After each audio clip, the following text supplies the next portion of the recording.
I'm gonna go live.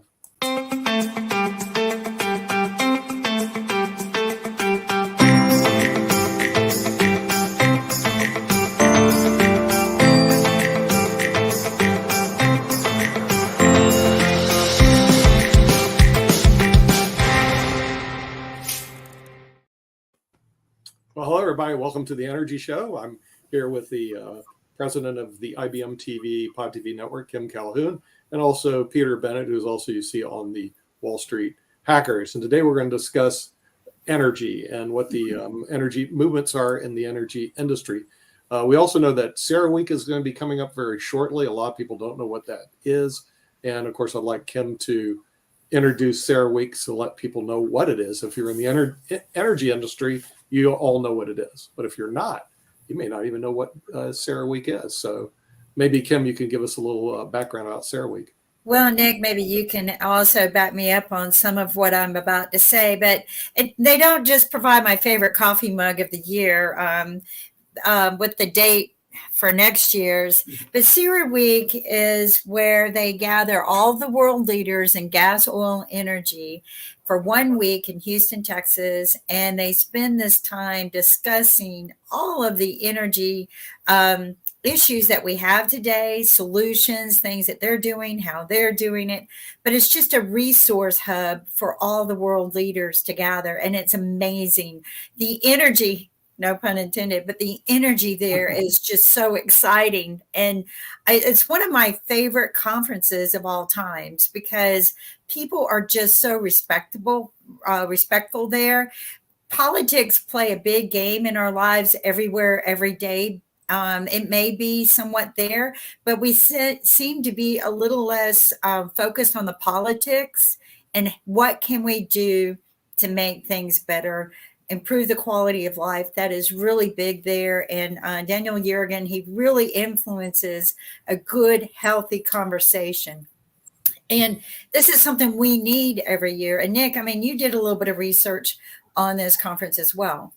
Yeah, it's the second most prestigious conference in the world behind the World Economic Forum in Davos, Switzerland. Mm-hmm. So for people that know, the number one conference is in Davos. So it's the World Economic Forum. The number two prestigious forum in the world that's been around for a long time is CERAWeek, which they mainly focus on energy issues. Now, something interesting on the Wall Street Hackers a year ago, we talked about getting into energy stocks. My fund portfolio was grateful enough to listen to Peter and push everything to energy. Then Dennis Stearns, who's a professional money manager who manages well over $1 billion in assets, said there was only 2 classes out of 95 that went up last year. Everyone else went down. It was energy and commodities, and that was it. No, it's going right. Yes. 2 out of 95. Everything else went down, and yes, my fund portfolio went up. But it was 2 of all the other classes in 2022. So I'm listening to Peter very carefully this year, since he hit right last year, as to what to invest in, what not to invest in on a going forward basis, and that's also on the Wall Street Hackers. So we'll see where energy takes us. But Peter, you have some opinions about energy, hopefully coming up this year, 2023. Oh, sure. From the investment perspective, then we'll cover the energy stories of the week. But, first of all, nobody can really predict energy in the short run, just like the stock market, and it can go anywhere. Anybody who says 100%, I just saw Ken Fisher saying there's almost I think it's a semi-quote or whatever, but he said there's 0% chance of a recession or almost like that. I'm going, what is he talking about? So many people think that it's very likely, including me. I think it's almost inevitable, but I'm not going to say it's 0, almost no chance, almost impossible is what he said. But the problem is it's staggering what's been going on since 2014 in the energy sector. And because of so many different things, the Biden administration particularly has put 125 taken 125 actions to stifle energy. We've heard of some, the Keystone pipelines, and I understand why, by the way, they want to do it. But the problem is climate change is going the wrong way in the last 2 years. In 21, there was more carbon put out in the world and in the United States than in 20. In 22, more carbon in the world and in the United States, both again, So it's a terrible energy strategy that creates more carbon and devastates the economy. So far, it hasn't been totally devastating, but when you have years and years of underinvesting in oil and gas properties, and oil and gas takes 5 to 7 years to develop, and some of them take 15 years, it's not going to be like when we realize what we've done, oh, now we've got the energy. It's not going to happen overnight. These are slow processes. And so I have no idea where energy is going to go. And I hate to be negative about it, but I've never seen anything like this. I mean, I wasn't really following the markets in the 70s, but I think this could, at least you have to prepare for the possibility that energy, first of all, is the only sector to invest in, because maybe oil goes to, $8 a gallon, cars, maybe 10. Look, in Europe, it's already 10. Who knows how high? Because if the USAC, one of the investments I've mentioned on the show, said maybe a year ago that the oil and gas industry are putting in 40% too little capital each to just keep it where it is. So if oil and gas is going down by 40% or 20% or whatever, because the projects aren't there, and worldwide demand is still going up for oil and gas. So it's a huge problem. And from the climate perspective, because we won't have enough oil and gas, and we haven't, they're using more coal.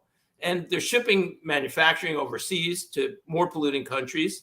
It's terrible energy strategy. And they're demonizing oil and gas companies, which are using 10% now of their budgets towards environmental projects like sequestration, which very well may be the solution to the energy crisis. It's technology that may solve it in terms of the climate, if there's, but they're the ones who are probably going to develop it. They have the technology and they're putting in huge amounts of money. So, the whole approach is terrible.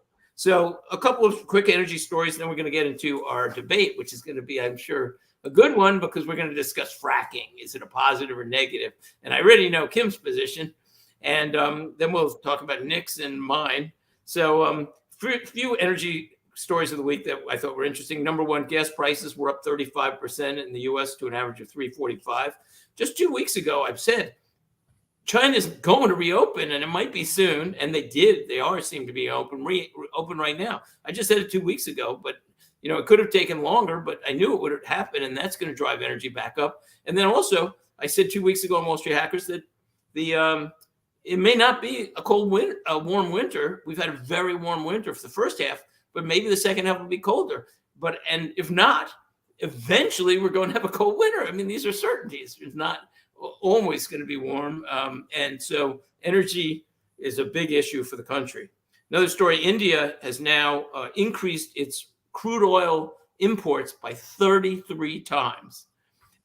Basically, and that's just since Putin launched his war in the Ukraine. So the Russians are selling India crude at about 32% discount, and India is becoming the refinery to Europe and part of the rest of the world, because they're just refining it and reselling it back to the West. So it is hurting Russia, but India is doing very well as the middleman, for sure. Very good strategy, I guess. Of course, if they weren't buying it all, it would have hurt Russia more. But on the other side, the West wouldn't have any energy at all, or barely. Another story, I just happened to be driving in New Jersey the other day, and I was on 95, and I noticed, I'm driving by refineries, and it smelled a little. But then I realized, 20 years ago, 30 years ago, it was terrible. It was unbearable. So it just shows that the technologies, for the oil and gas companies have improved, and they're working on it, and they're spending so much of their budgets on it now, which is another reason they're not putting it in the fields. So, I mean, there's pluses and minuses to the oil and gas industry. I'm not saying they're angels, but on the other side, the technologies are amazing because you could barely smell it. I mean, even in the worst areas on 95. And last story before we get into the discussion is, for the first time in over a year, it's actually less expensive to operate a gas vehicle, not buy or anything, but just to operate a gas vehicle over an EV, because gas prices are down, I believe, very temporarily. And also EVs use electricity anyway, which are 80% fossil fuels. So it's strange because you say, oh, I'll buy an EV, I'll spend a lot up front, or I'll risk the issues with the batteries or the driving. It's like, but you're not necessarily saving anything today. So it's interesting. It is evolving. So we get into the discussion of the week, which should be lively. The question is fracking a positive or negative for the world? And I'm going to hand it over to, for the opinions of my panel. But first, I'll just give the definition as a background. Usually I give a little more background, but I just want to give the definition. So Wall Street frackers. What fracking is. So yeah, we'll do Wall Street frackers next. The process of it. So fracking is the process of injecting liquid at high pressure into subterranean rocks, boreholes, etc., so as to force open existing fissures and extract oil or gas. And it allows much more production for the same areas and wells. So that's the definition of fracking. And we're going to go with Kim's opinion first, because I know where you stand, Kim. We started talking about it a little bit on one of the other energy shows. Kim, what do you think of fracking? Oh, no. Turn your mic on. Kim, I can't hear you. Hi, guys. Hey. So my opinion isn't just based on me reading about this. I actually experienced it.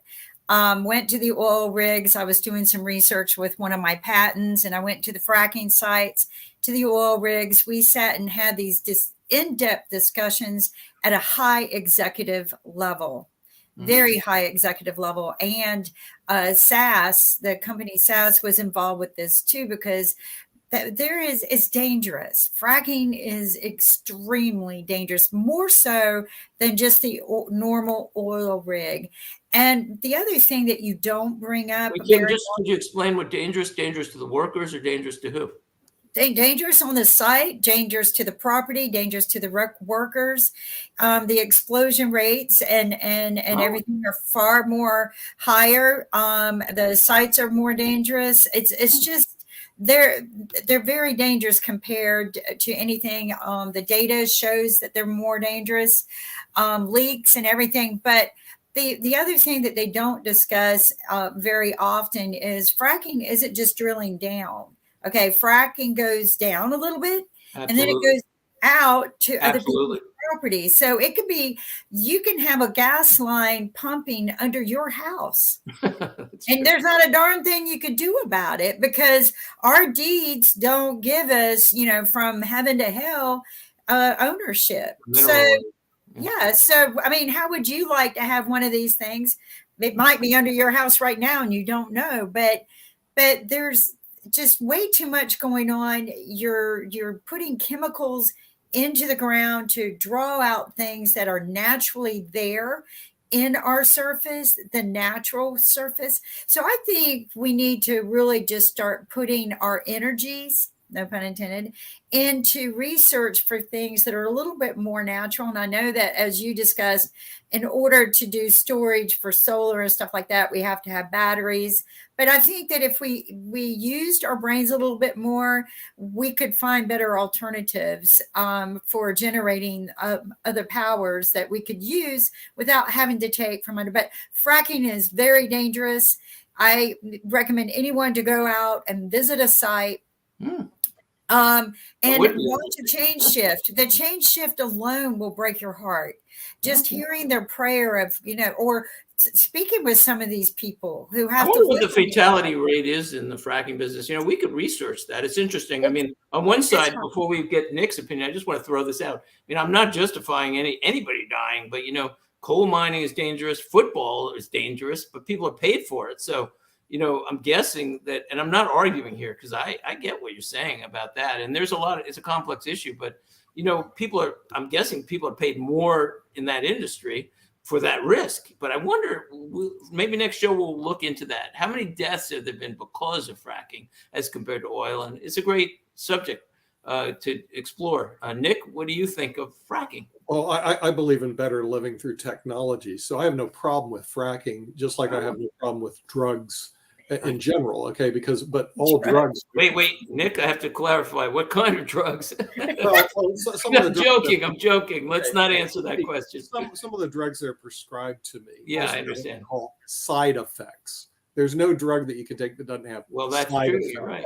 The only question is, what is the extent of the side effects? Is it worth it to take the drug minus or plus the side Right. effect. You're saying cost benefit It's analysis. cost benefit. Okay. And the same thing with fracking. It's a cost benefit analysis you have to look at. Mhm. Yes, there is a cost in the fact that you're taking good, clean water, now making it dirty water.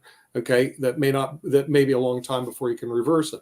But there's a benefit to it also, Peter. So we're able to extract oil that normally we couldn't extract to use for energy. Right. Well, how are we going to replace the water? We all know with global warming, if the planet warms up enough, the Greenland melts, there will be 20 feet higher of nice fresh water. You know, that's true. We're not going to have a water. Well, it might be salt water, though. Yeah, no. Greenland has fresh water. Fresh water. Yeah, but it's going into the ocean if it Then does it'll turn into salt water. But Okay, they have to you just can't say, okay, I hate fracking just because it ruins the environment. You can't just No. do that, because you can take that with any technology. I hate flying airplanes because I know one year Right. an airplane crashed and killed a bunch of people. So Right. hence I hate And plenty airplanes. of people, yeah, and I'll add to what you just said.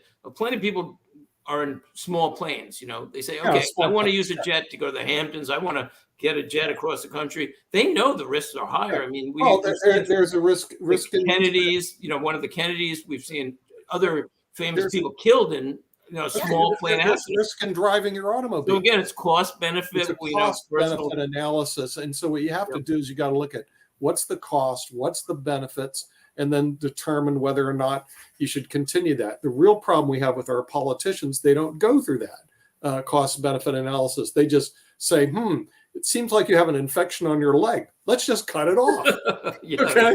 And they don't say, well, there's a cost to that because I can't walk anymore, and there would be a benefit if I just let the leg try to heal itself or do another method. So I think with fracking, it's become a political, not a scientific issue. And because of that, I'm out. Yeah. In So we have, other words, I can't. Nick, you can't That's endorse. a good point.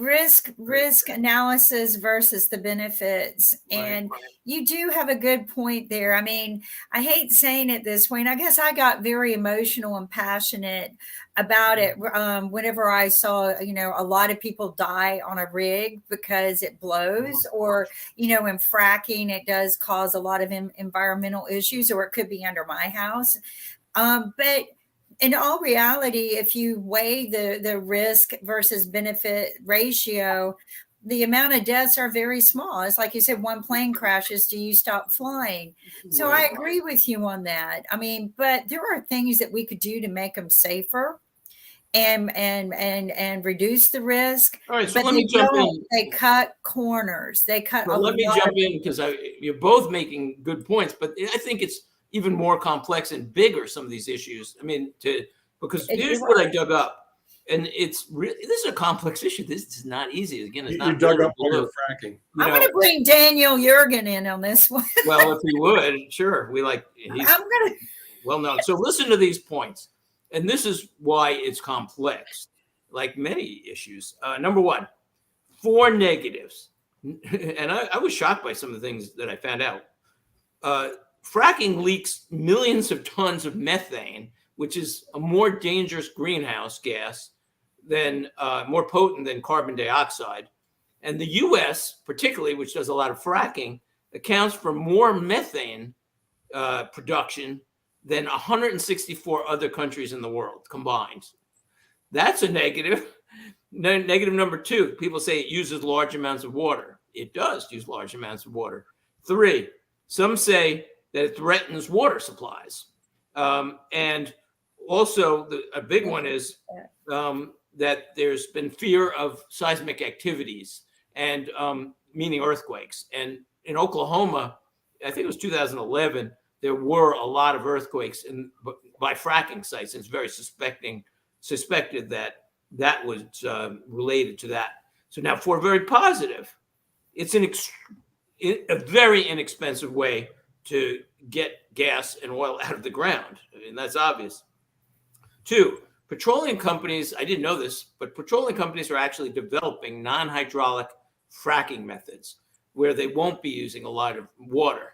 So that could solve the water objection of the supplies. And also, actually, if you look at the actual amounts of pollution caused by it, rather than the fear of it, everybody's, oh, it's going to destroy the water. But the fracking is very deep to begin with. It goes below lakes, below rivers generally.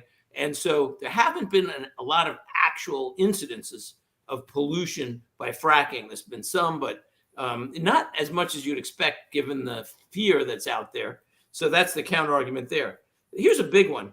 In the 1980s and 1990s, and before that, since the 1950s, actually, there was a concept called peak oil. And basically it said, the world does not have an endless supply of oil or natural gas. Of course it doesn't. And we're using it up pretty quickly. Now, there were forecasts 20, 30 years ago that by now, and even by 2010, by 2008, a lot of the forecasts, we'd be running out of oil and gas. But fracking has greatly expanded the capacity to get oil and gas out of the ground.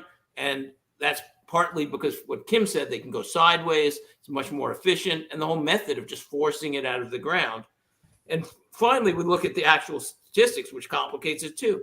Right now in the US, 95% of new wells are all using fracking. So if you say no fracking, what happens to the 95% of wells? I mean, they stop using the most efficient way.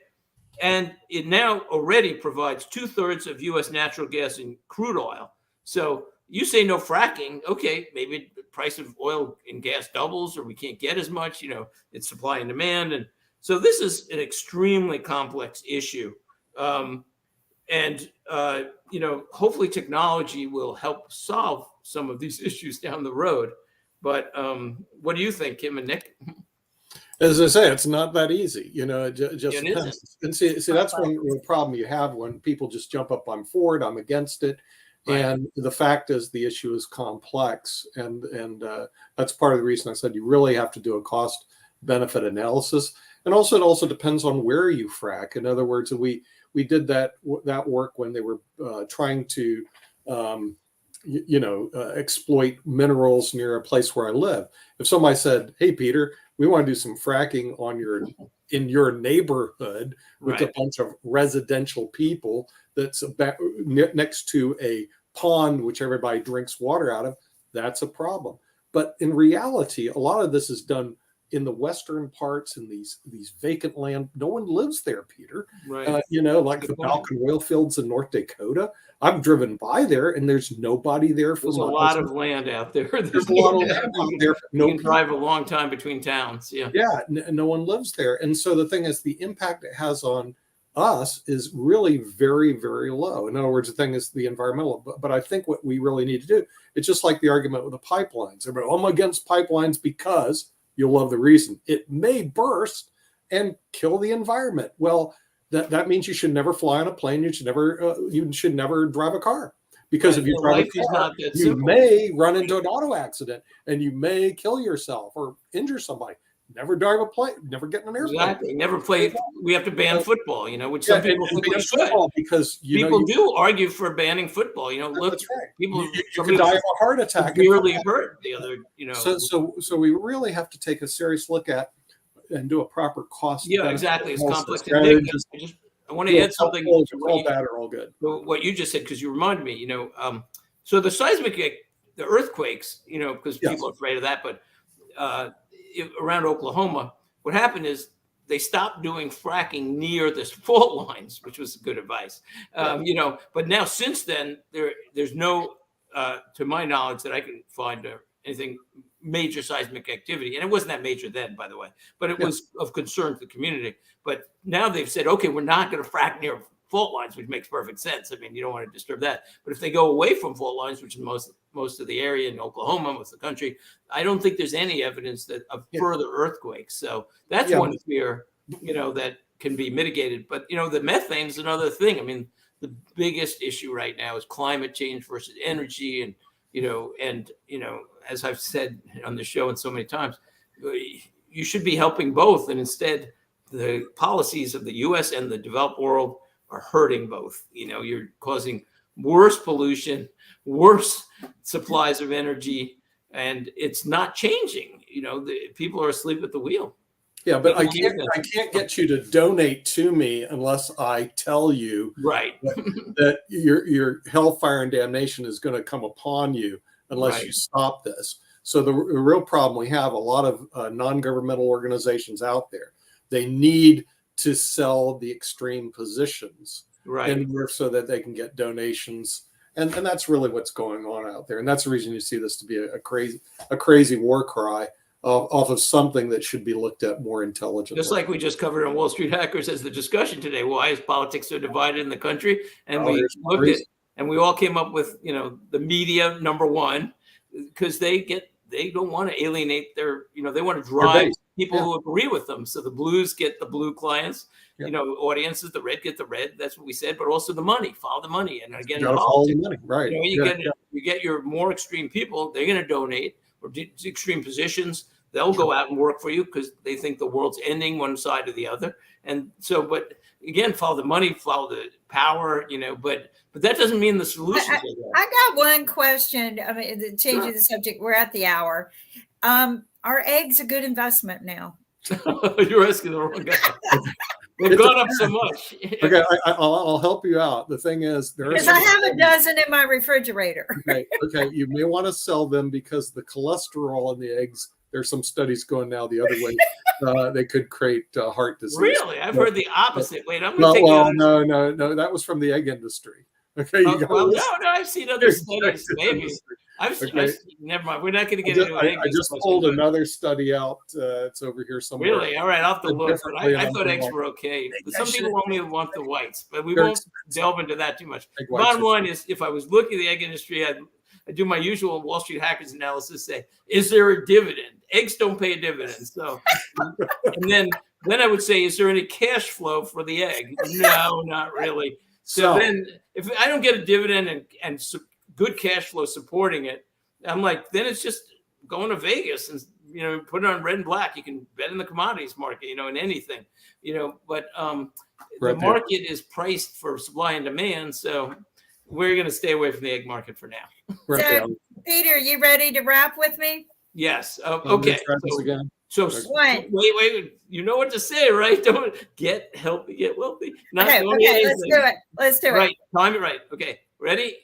Get healthy. Get wealthy. Get wealthy.